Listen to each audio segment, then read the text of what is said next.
On behalf of the League of Women Voters of the Spokane area, welcome to one of our 2017 primary election candidate forums. I am Beverly Austin, your moderator. Election day for the 2017 primary is August 1st, 2017. Since this is a top two primary in which the two highest vote getters will advance to the general election in November, our forums will consist of races where there are more than two candidates. We hope this opportunity to learn about the candidates will help voters make an informed decision when marking their ballots. Now, before we proceed, a reminder about voting in the primary. You must be registered to vote in order to vote. You can register by mail or online by July 3rd, 2017, up to 29 days prior to Election Day. You can register in person up to July 24th, 2017, 8 days prior to Election Day at the Spokane County Elections Office, 1033 West Gardner Avenue. Registered voters will receive their mail-in ballots about 3 weeks prior to Election Day. Ballots must be postmarked or deposited in conveniently located ballot boxes no later than 8 p.m. on Election Day, August 1st, 2017. Ballots can be dropped off on Election Day at one of the voter services centers. For locations of ballot boxes or voter service centers or information about accessible voting units or other questions about casting your ballot, contact the Spokane County Elections Office, 477-2320, or go to www.spokanecounty.org/elections. Contact information for candidates as well as a voter's guide can also be found on the website of the Spokane County Elections Office. Additional information about the candidates can be found on the League of Women Voters online voter guide, www.vote411.org.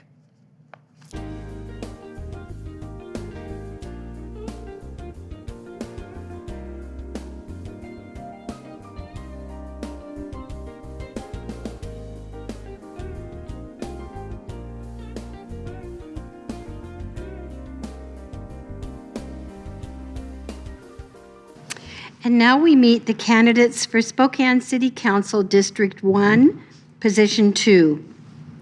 This is a nonpartisan race, and only the voters in Spokane City Council District 1 will select two of these candidates to advance to the general election. City Council District 1 is the northeast portion of the city, generally north of I-90 and east of Division. Joining us today are Catherine Alexander, Tim Ben, and Kate Burke. The questions I will be asking the candidates have been formulated by the League's Voter Education Committee. Candidates are seated in alphabetical order, and the first speaker will rotate with each question. Candidates will have up to 1 minute to answer the initial question, with additional time for rebuttal or a follow-up question as appropriate. And each candidate will have the opportunity for a 2-minute closing statement. I will ask as many questions as time allows. Our timer, Molly Hannon, will hold up a card when the speaker has 15 seconds remaining and a red card to indicate time is up. Our first question goes to Catherine Alexander. What qualifications do you have to serve in this position? Well, I have qualifications in a couple of areas. I've spent my entire working life trying to make organizations healthy. So working on organizational dynamics and trying to get a handle on how to make them better. So I want to bring that to Spokane. That includes being able to bring large groups of people together to actually come to agreement or even to formulate new ideas. So I've been very successful with that, and I want to bring that here too. The other piece has to do with my activity around Spokane neighborhoods. I've been involved in my own neighborhood, Bemis, for several years. And we've managed to grow our neighborhood council, and we've done concerts last year, doing concerts this year for the first time ever. And then as a representative from my council to the community assembly, I've been able to grow other neighborhoods as well. So the money that we got for the community assembly, we distributed to the neighborhoods. We had 8 neighborhoods grow and touched over 3,500 people in the city. I want to do that for Spokane. Tim, what qualifications do you have to serve in this position? Well, I've been a resident in Northeast Spokane in our current location for 20 years.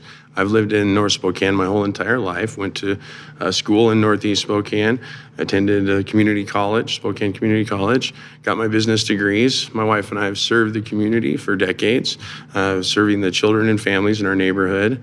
I also have worked on the neighborhood council, working to get safety lights for the children, and I've built coalitions statewide when I've written legislation for child safety. So I have plenty of experience legislatively and looking at policy and how it affects the people. Kate, what qualifications do you have to serve in this position? Thank you.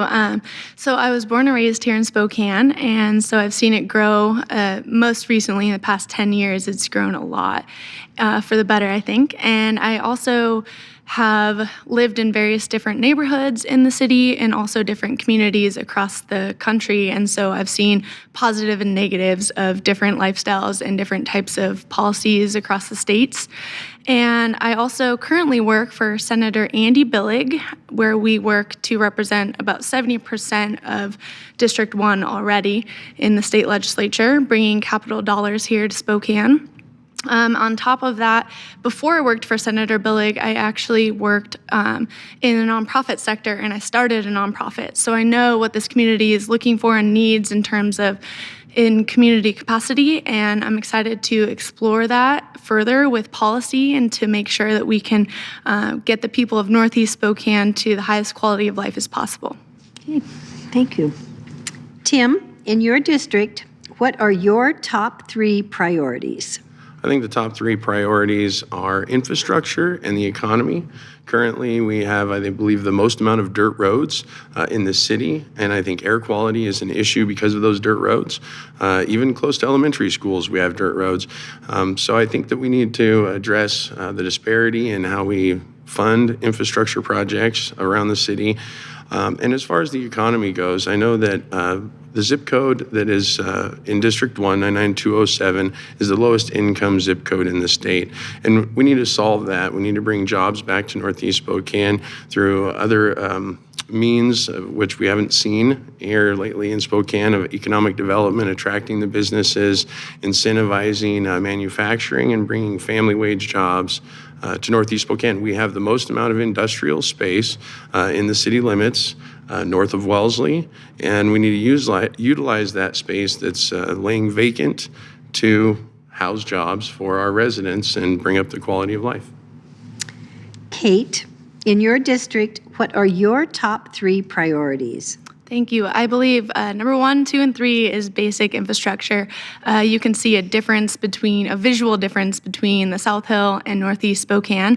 And I think that the people need a champion to make sure that their voices are heard at City Council. And I think I can do that. I think I can be that champion. And I think another issue we have is, basic infrastructure, but along with that, representation. And about 40% of Spokane is under 30 years old, and I think I can bring a unique perspective to the council and represent the people of Northeast Spokane. Catherine, in your district, what are your top 3 priorities? Well, actually, we all agree. Infrastructure seems to be a key piece. I see infrastructure just a little bit differently. Certainly, streets and potholes are an issue, but so are sidewalks.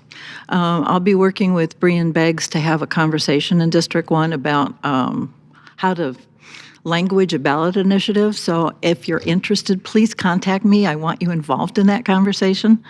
So sidewalks and then houses. We have zombie homes. We have more vacant homes than other districts in the city. The city is moving on that in some ways, and I want to carry that forward. Half of our homes are rentals. And there is no conversation currently between the city, landlords, and tenants that allows that housing to grow and to improve over time. Right now, it's on a downward spiral, so that's of a big concern for me. I've been working on that for the last year and a half, and I intend to carry that forward. Kate, is this current city budget aligned with your priorities for the city? Please explain. Yeah, so thank you. I believe that the city budget could definitely benefit Northeast Spokane much more. You see the lack of infrastructure in Northeast Spokane, and that's due to lack of funds being brought over to Northeast Spokane. We pay the most amount of business taxes, and proportionately out of our paychecks, the most amount of taxes. And I believe we should be seeing those resources come back into our community. I want to be a champion on those resources to make sure that we get the highest quality of life for the people in Northeast Spokane. I think that there's some room for improvement as well. There's a lot of capital projects at the state level that you can apply for. There's a lot of grant packages you can apply for at the state level, and we're not really doing that here at the city. I could be a champion at that to make sure that we're looking into resources at the state to bring into our city budget to release a little bit of stress at our budget to make sure that we can be successful here in Spokane. Catherine, is the current city budget aligned with your priorities for the city? Please explain. I actually have lots of questions about the budget. Infrastructure being an issue, the question is, do we have enough money to pay for the infrastructure? Are we putting our money in areas that are other than our infrastructure? And infrastructure for me is not just the hard things like housing and sidewalks and streets, but also underfunding some departments. We have 210,000 miles of roads. We have 25 people in that department working on 2 shifts and 2 trucks. Anybody see a problem with that? So I think we really need to rethink how we're distributing some of our money, at least to a bit, and get our infrastructure up where it needs to be. Okay. Tim, is the current city budget aligned with your priorities for the city? Please explain. I believe a large portion of the city budget is in line with my priorities because it's been approved by the voters, and that's our job, is to serve the voters. Voters approved a $500 million road bond to get those road projects done. I think we need to make sure that that money is used wisely from project to project as a council. And also the voters approved for a park renovations and a parks bond to fix up the parks and rejuvenate the old Expo 74 project, and we need to make sure that the promises are kept there. I think that with those issues in budgeting, one of the largest pieces of our city's budget is retail sales tax. And with that, as our economy grows, we'll have more money in the budget for roads, infrastructure, and public safety. And I would like to see a little bit more funding for our police. Catherine, what should the city do to get more infrastructure into the East Hilliard area? Oh, there's a lot, I think, that we need to do. Certainly the North-South Freeway is a piece of infrastructure that's coming. Honest, cross your fingers, I do think it's going to make it. How to use that money wisely, how to make sure that the project benefits Hilliard and doesn't bisect Hilliard and some of the other neighborhoods. That's a process we're still working on. So there are a lot of things that need to happen. The yard, which Tim referred to, needs infrastructure. That's one of the reasons why it's just sitting there. It doesn't have the infrastructure that needs to be built in order to attract the businesses that it needs to attract. So there are lots of ways that we could apply money to the infrastructure in District 1. Tim, what should the city do to get more infrastructure into the East Hilliard area? I think one of the things we have to do is use our economic grant dollars, the economic development money that come from the federal government and the state government, to install the infrastructure. If you build it, they will come. And I think that if the small businesses and industry across the country that has looked at Spokane, that has not chosen to plant themselves in Northeast Spokane, it's because of that lack of infrastructure. So I think we have to make the investment so that we can realize the opportunities of having those jobs and those businesses. It's a project that pays for itself because the economic activity that results in having those family wage jobs, people renovating their homes, people busy in the community, donating to nonprofits and rejuvenating our economy in the Northeast Spokane is how we will pay for that infrastructure. So it's just a matter of having the political will to get the job done, to bring those jobs and infrastructure to Dogtown in the Yard. Kate, what should the city do to get more infrastructure into the East Hilliard area? Thank you. I believe that Northeast Spokane needs a leader to take initiative to have innovative ideas to try to draw new businesses over here, because Northeast Spokane is historical. It was the heart of why Spokane exists now, and I think we need to bring that to the people and make sure that they know that this is a great place to own a business, start a family, and raise your kids, and there's great opportunities here.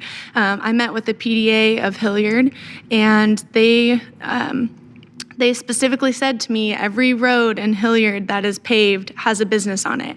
So I think first and foremost, the next step would be to pave the other roads in Hilliard to get new businesses to come into Hilliard. It's a great, vibrant place, and I do believe that businesses will come if we get the proper infrastructure over there. And we need a leader to make sure someone is fighting for that and to make sure that there's a voice out there and a bug in everybody's ear at City Council and in City Hall to make sure that we're getting that. Tim, what should the city be doing to address homelessness in Spokane? Well, I think we need to partner with the nonprofits that are doing a wonderful job helping the homeless, but I also think our approach is not working. We see that our homeless population is growing. We keep providing housing. I think that we need to bring jobs to Spokane, have a more vibrant economy so that there isn't the depressed homeless population. I think we need to target the reasons rather than just funding the result of homelessness. I think that we also need to look at the root cause of homelessness, whether we're needing to get more mental health funding from the state. I think the state has dropped the ball on mental health issues. I think that we need to also see about the drug abuse problem and addiction problem in our community and find out how to stop the flow of drugs and also get people the help that they need.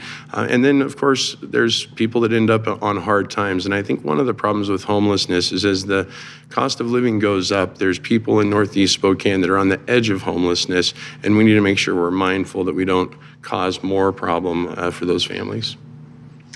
Kate, what should the city be doing to address homelessness in Spokane? Awesome. I think first and foremost, we need to be a leader in the community as someone who's going to say that we're going to put an end to this, and we make sure that we have housing and places for homeless people to go. We cannot turn our backs on them, and we cannot just say that they're going to go away if we remove services from them. I also believe that the state is actually a leader in mental health this year. We have a bipartisan supportive funding for mental health issues this year, and I believe that that's going to help a lot, but we need to work harder, and we need to make sure that the city of Spokane is investing in these people that are the most vulnerable in our communities. I do believe that there are a lot of folks that are homeless, and we need to figure out why. And there's a large portion of our homeless population is under 24 years old. So there's some sort of issue happening that we need to investigate further and make sure that we find real ways to fix the problem. Catherine, what should the city be doing to address homelessness in Spokane? Actually, the city's doing quite a lot. Their One Point of Entry program, which is partnering with a lot of the nonprofits in the city, so that anyone who enters any of those points gets immediately into the system, so they know the array of services that they're capable of accessing. That's really great. We've just put a lot of money into Catholic Charities to keep that shelter over 24/7. That's fantastic. one of the problems, I think, that's really at the heart of Spokane being able to handle the homeless problem is that it's not just a city problem, it's a county problem, and we need to partner with the county. There needs to be much more help and support from the outlying areas because people are coming here because we do have services, and that's a burden on the city. So we need to really do a lot more with that partnership. Kate, there seems to be a problem with abandoned or foreclosed homes and abandoned cars. What solutions should the city be employing? Yeah, that's a big topic, especially for Northeast Spokane. I believe we have the most amount of foreclosed homes. This is a bank problem, and we need to make sure that we have a good relationship to make sure that we can get those homes closed and up for sale again, and I think we can do that at a faster pace than we're doing. I think right now the police department is working to make sure that we get those homes up to par and get them renovated for sale, and I think we can do that at a faster rate. Catherine, there seems to be a problem with abandoned or foreclosed homes and abandoned cars. What solutions should the city be employing?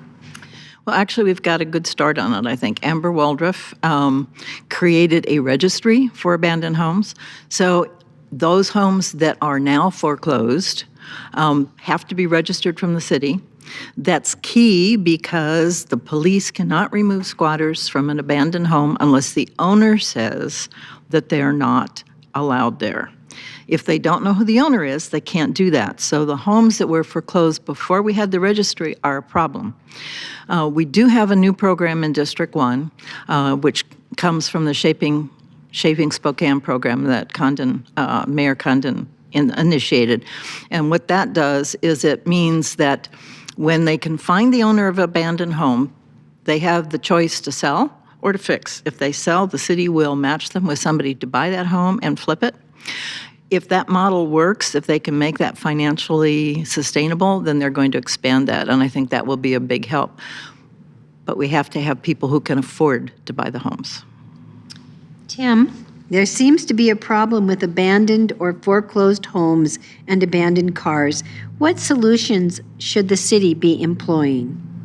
Well, I believe there is a lot of things being employed. I think the code enforcement programs that are out there are doing a good job keeping the houses boarded up that have become problem homes.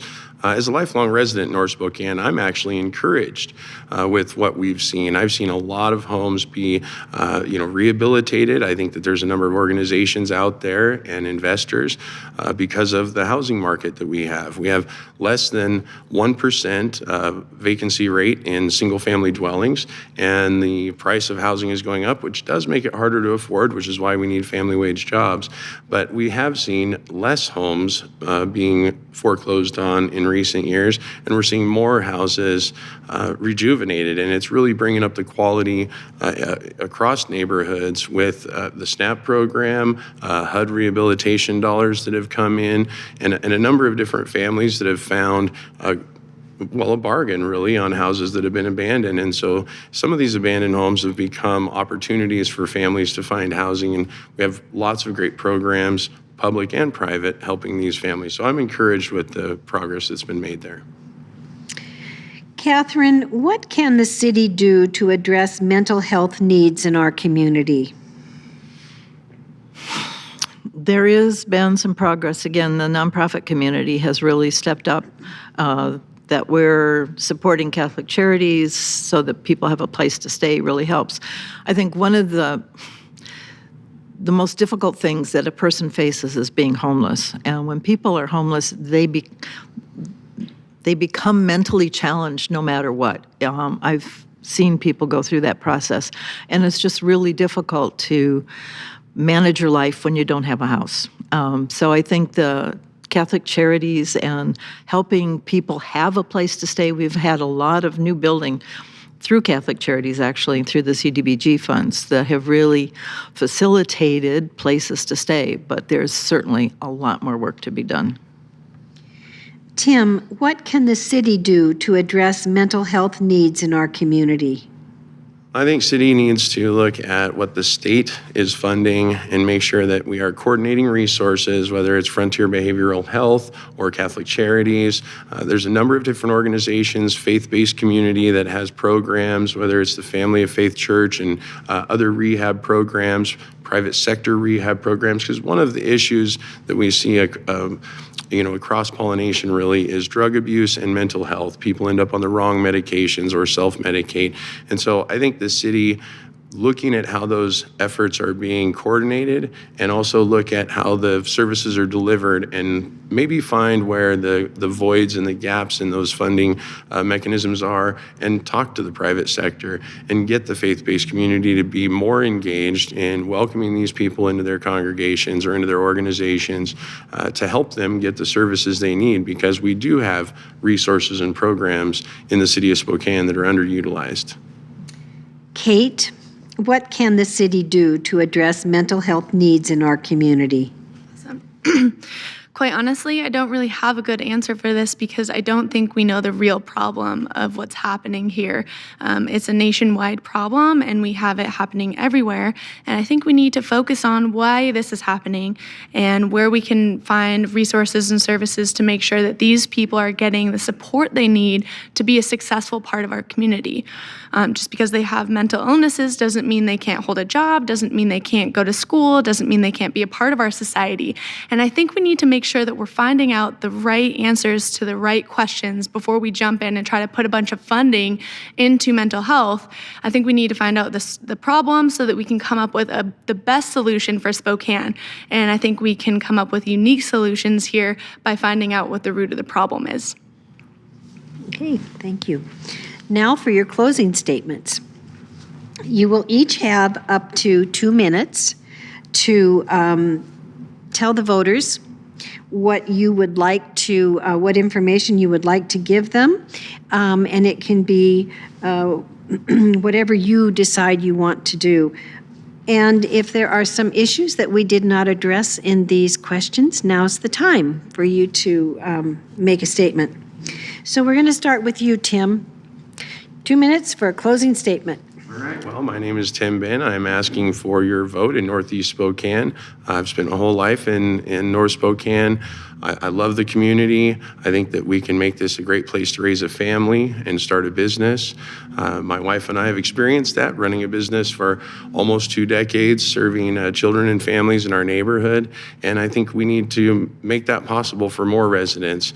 And we have to be more business friendly, and we have to ask the state to help us be more competitive, because obviously we're in Eastern Washington and some of the policies coming from Western Washington aren't working here. And we need to make sure that the policies coming from Washington State are going to help Spokane. And I've worked with legislators, I know many of them, and I think that we can get a better job done for the residents here in Spokane. So I'm asking for your vote. Kate? Awesome. My name is Kate Burke, and I ask for your support as well. First of all, I just wanted to thank the League of Women Voters for putting on a forum like this every year. They really educate the voters, and I also want to thank my opponents here for having a respectful conversation today. And I believe that the people of Northeast Spokane deserve a fighter and a champion to make sure that we get the funding and services we need to have a high quality of life that we deserve. And I believe that we need somebody at City Council that's going to be making sure that they've got a bug in the ear and there's a fighter at City Hall.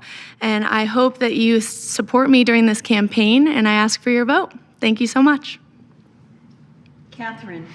Well, I'm Catherine Alexander, and I would like your vote twice. I would like you to vote for me in the primary and then again in November.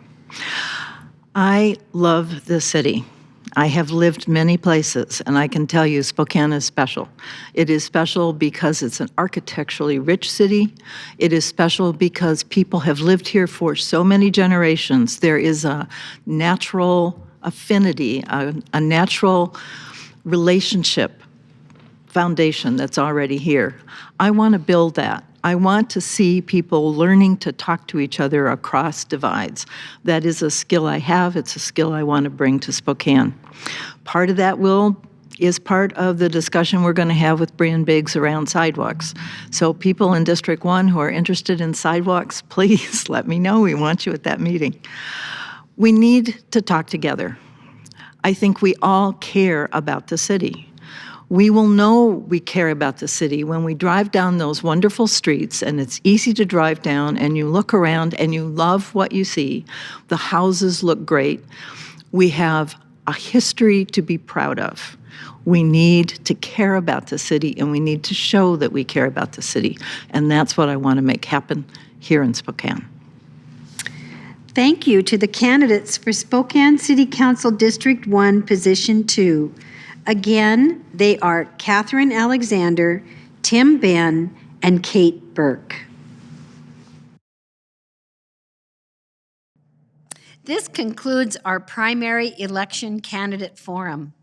The League will host a general election forum in late September for the top 2 finishers in these and other contested races in the general election. And in case you joined us after the program began, here is a reminder about voting in the primary. You must be registered in order to vote. You can register by mail or online by July 3rd, 2017, up to 29 days prior to Election Day, August 1st, 2017. You can register in person up to July 24th, 2017, 8 days prior to Election Day, at the Spokane County Elections Office, 1033 West Gardner Avenue. Registered voters will receive their mail-in ballots about 3 weeks prior to Election Day. Ballots must be postmarked or deposited in conveniently located ballot boxes no later than 8 p.m. on Election Day, August 1st, 2017. Ballots can be dropped off on Election Day at one of the voter service centers. For locations of ballot boxes or voter service centers, or information about accessible voting units, or other questions about casting your ballot, contact the Spokane County Elections Office, 477-2320, or go to www.spokanecounty.org/elections. Contact information for the candidates, as well as a voter's guide, can also be found on the website of the Spokane County Elections Office. Additional information about the candidates can be found on the League of Women Voters online voter guide, www.vote411.org. The League of Women Voters of the Spokane area is a nonpartisan political organization encouraging informed and active participation in government, influencing public policy through education and advocacy. We invite you to visit our website, www.lwvspokane.org, for more information. On behalf of the League of Women Voters of the Spokane area, thank you to all of the candidates for their participation in this forum, and thank you, our viewing audience, for the willingness to learn more about the candidates and their issues. We hope that this forum has helped you in making an informed decision when you cast your ballot by Tuesday, August 1st, 2017. Thank you for joining us.